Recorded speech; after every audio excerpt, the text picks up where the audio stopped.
Happy Tuesday, everyone. My name is Allie, and I'm a communications student, and I study the power of entertainment. But I remember the first time I was really affected by media. I was flipping through a magazine, and I came across a Stouffer's ad of a lesbian couple cooking a chicken. And I was instantly overwhelmed with this message of, you are not alone in this world.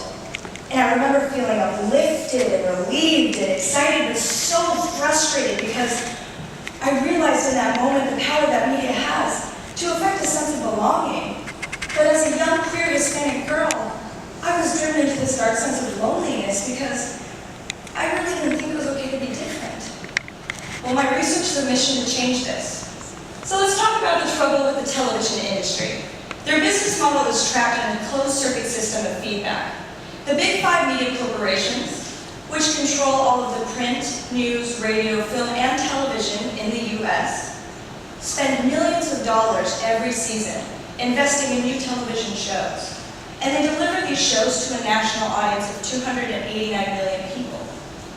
Then, they rely on the Nielsen Company to produce ratings, and the Nielsen Company does this by means of an over-the-top box called a people meter.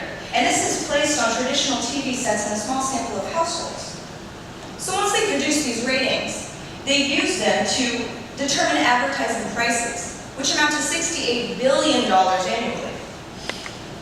Successful shows will inform the next cycle of season, and thus the cycle continues. This is the way the ratings have worked, and the way they currently work. They've always worked this way. So Nielsen has a very strong influence within this system that I refer to as the box. And I am a believer that we need to ditch the box. But why should we? Well, Nielsen's methodology is a bit problematic. I created a map to visualize. I want you to imagine that a single pixel represents 1,000 households. And this entire picture represents the 114 billion households using television. Nielsen's sample is 5,000 of 114 billion. This means that 99.996% of this US population has no say in what goes on television within this system. Nielsen is also very mysterious about their sampling method. We have no idea how these households are chosen. All we know is that once chosen, a household will remain in the sample for 2 years in exchange for a single $50 voucher. But recall that Nielsen only measures traditional TV sets. So they are missing online distributors like Netflix and Hulu among hundreds of other applications and websites. And they're also missing mobile technology like laptops, computers, smartphones, over-the-top boxes, and tablets.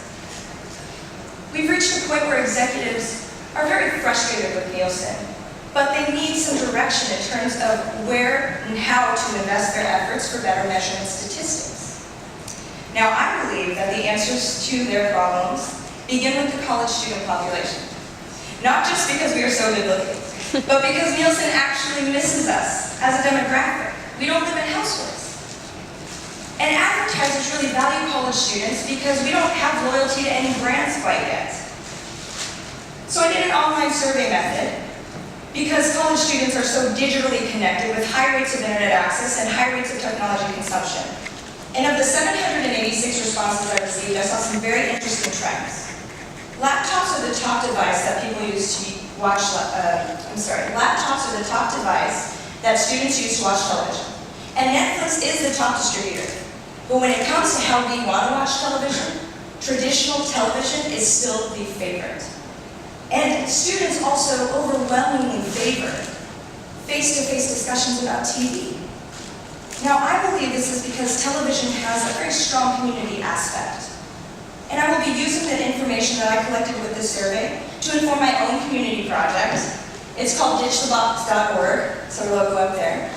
And it's an online platform that is dedicated to helping content creators find a voice in the entertainment industry, opening gates, if you will. Now, I've never had to buy chicken broth in my life, but if I ever do, it's going to be Stouffer's. Because Stouffer's was not afraid to recognize something different that I could relate to.